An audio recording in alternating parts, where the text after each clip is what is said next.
Good morning, Cullman. Thank you for joining us on Cullman Today. I'm your host, Christine Wiggins, and today is Wednesday, November 19th.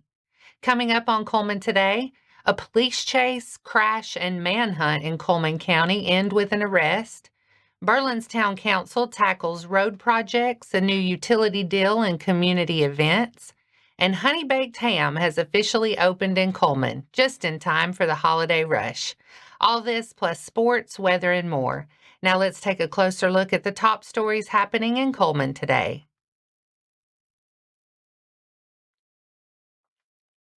A tense situation yesterday in Cullman ended safely after a driver led officers on a chase, crashed, and took off on foot.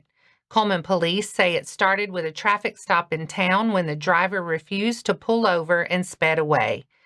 The vehicle later crashed on County Road 704, where the suspect ran into a nearby area, prompting an active search by Cullman Police and the Cullman County Sheriff's Office. Officers asked residents to avoid the area and report anything suspicious. A short time later, the scene was cleared, and investigators said they had identified the suspect and did not believe he posed an ongoing threat to the community. He was later taken into custody. The suspect is identified as 44-year-old David Jerry Reynolds of Eva. He's charged with felony attempting to elude, unlawful possession of drug paraphernalia, and several traffic citations, with additional charges possible. The Berlin Town Council spent much of Monday night's meeting working through the next steps for the Berlin Farmers Market project. Mayor Patrick Bates outlined a low bid from Rogers Group to pave the market's parking lot, which shifts most of the cost to state funding and leaves about $35,000 in local money available for other work. With the town expected to contribute roughly $8,000 to $9,000 more, the council gave conditional approval to proceed as long as a charge order keeps the total under $57,500. In other business, the council approved a 50-year franchise agreement with Spectrum Wireless, accepting a one-time $1,000 payment in place of ongoing license and franchise fees. Members also set aside $500 to support Berlin's 5th annual pancake breakfast coming up Saturday, December 6th at 7 a.m. at the Berlin Community Center. Earlier in the meeting, town leaders briefly discussed a citizen request for a food pantry, but took no action. The council's next meeting is December 15th at 7 p.m. at Berlin Town Hall. Honey Baked Ham is now open in Cullman just in time for Thanksgiving. The new store is located on 2nd Avenue Southwest next to Farmer's Home Furniture and is owned by industry veteran Andy Gahagan, his 6th Honey Baked Ham location in 20 years. Opening day on November 17th brought a strong turnout, even with construction still underway. For now, customers are being served from an outdoor kiosk set up between Honey Baked Ham and Farmer's Home Furniture, with online ordering and walk-up purchases available. Shoppers can place and prepay orders at honeybaked.com/store pickup and then pick them up at the kiosk.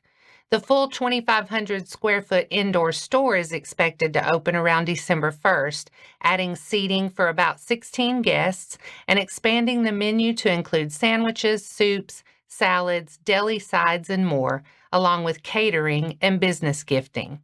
The Cullman location currently employs 6 to 7 staff members and plans to hire about 10 additional workers for the Christmas season. Regular hours are 10 to 6 Monday through Friday and 10 to 5 on Saturday, closed on Sunday. And that's all for our top stories this morning. Coming up, the Bulldogs, Aggies, and Raiders gear up for quarterfinal matchups this week. Sports is next.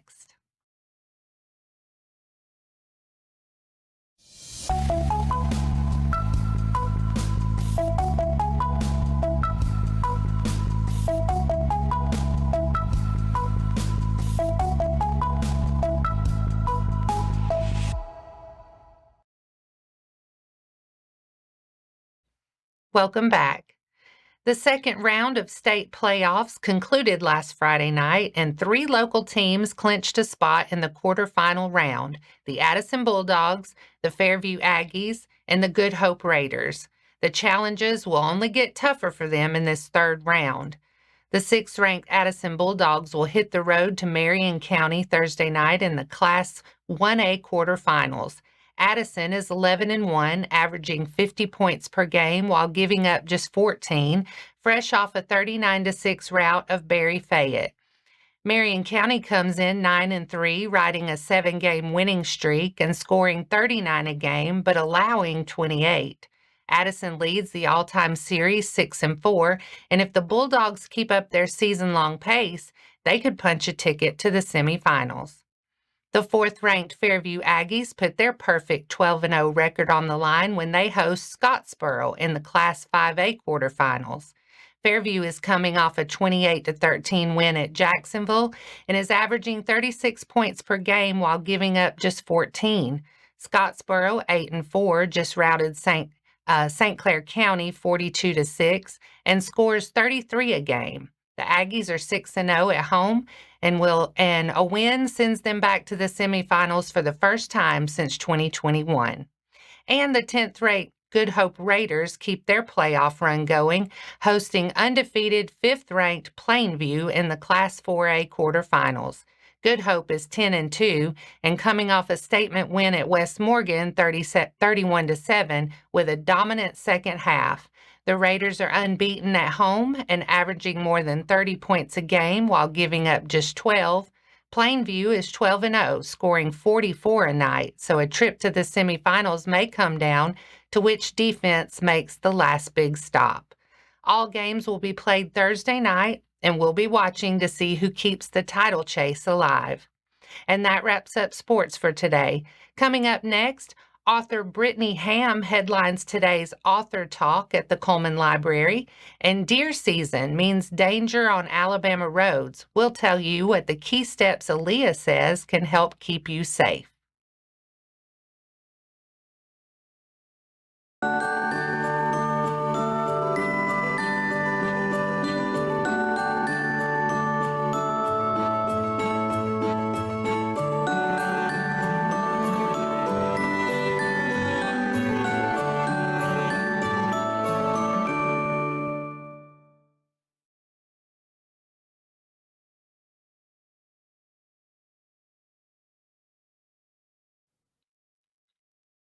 Welcome back. Now it's time to speed things up with a news rundown. 4 stories in under 4 minutes.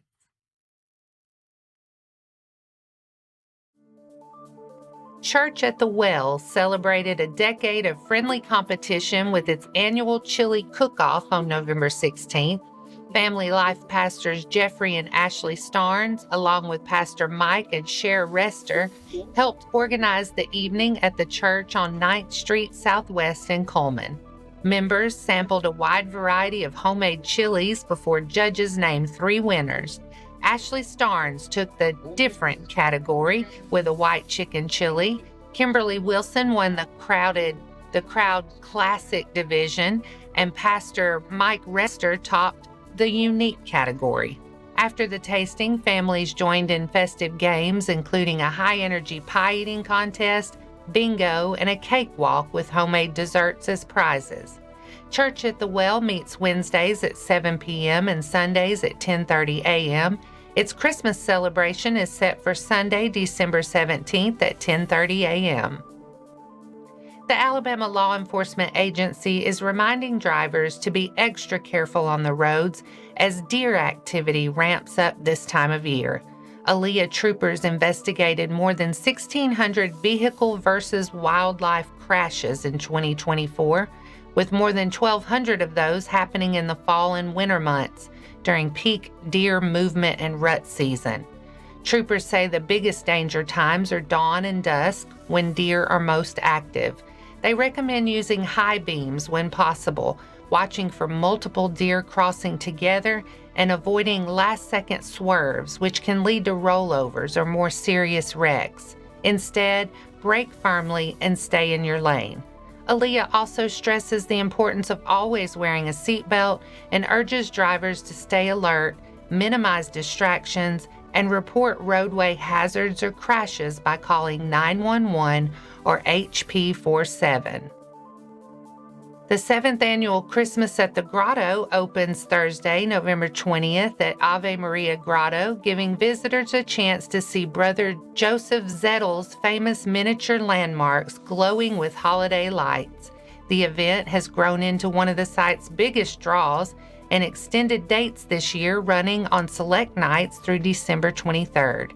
A major addition is a free shuttle linking Christmas at the Grotto, Cullman Christkindlmarkt and Winter Wonderland at Sportsman Lake Park from 4:30 to 9:30 p.m., making it easier for families to enjoy all three. The big weekend is December 13th through 14th, featuring Johnny's Barbecue, Santa, live music, and $5 horse-drawn wagon rides. Admission starts at $9 for kids and $12 for adults. An Alabama artist's holiday art show beneath the gift shop will raise funds to preserve and enhance the Grotto's trees through January 1st. The Cullman County Public Library System will host local author and mom-trepreneur Brittany Hamm for an author talk today at 4 p.m. Hamm is a community advocate and founder of Diary of a Mom-Trepreneur and Cullman Business Spaces, where she focuses on helping mothers and small business owners build purpose-driven lives and careers. At the library event, Hamm will discuss her debut book, More Than Enough, A Mother's Journey Back to What Matters, which chronicles her path through grief, motherhood, and entrepreneurship, and how she redefined success along the way. The program is designed to encourage women and caregivers who are juggling family, work, and personal goals. The event is free and open to the public. And that's your 4 stories in under 4 minutes. Now for a quick break before we look at the weather and pay our respects with obituaries. I'll be right back after this quick message.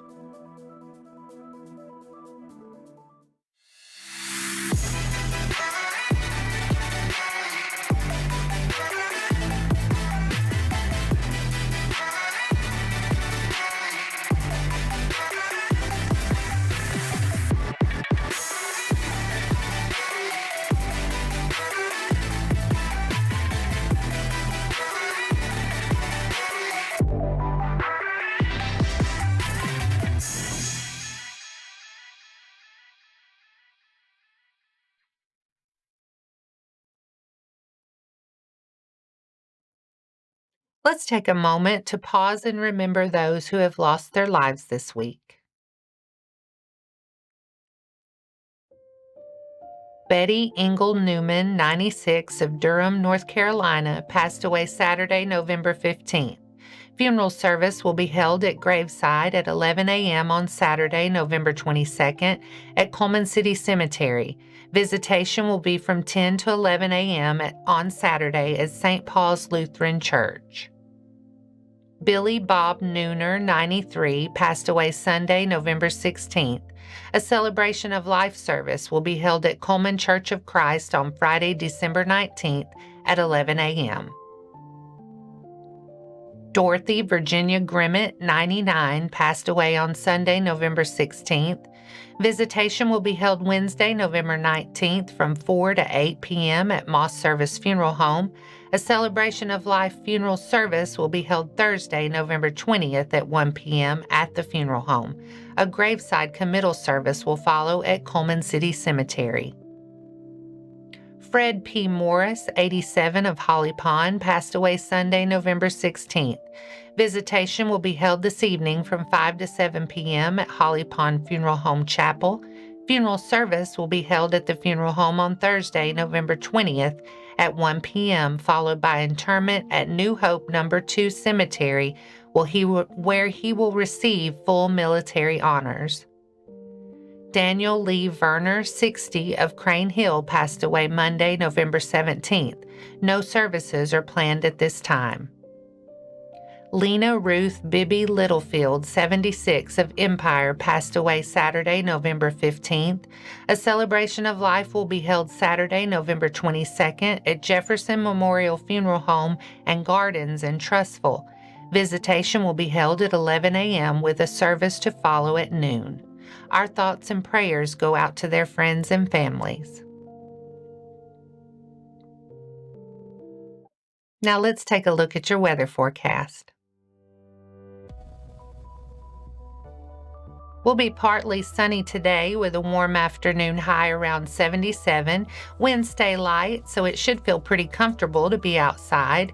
Tonight, mostly cloudy skies with a mild low near 56. Another warm one on the way for tomorrow, mostly cloudy with highs close to 79. Winds stay light out of the south-southwest, so it'll feel a little more humid but still very pleasant for November. Tomorrow night, clouds hang around and will bring in a slight 20% chance of showers after midnight. Lows dip to around 58 with just a light south breeze. And that wraps up today's edition of Cullman Today. Thank you for sharing your morning with us. And remember to stay connected by following us on social media and visiting CullmanTribune.com for the latest from our community. We'll be back bright and early tomorrow morning at 6:30 a.m. Until then, I'm Christine Wiggins with Cullman Today. Have a wonderful day, Cullman.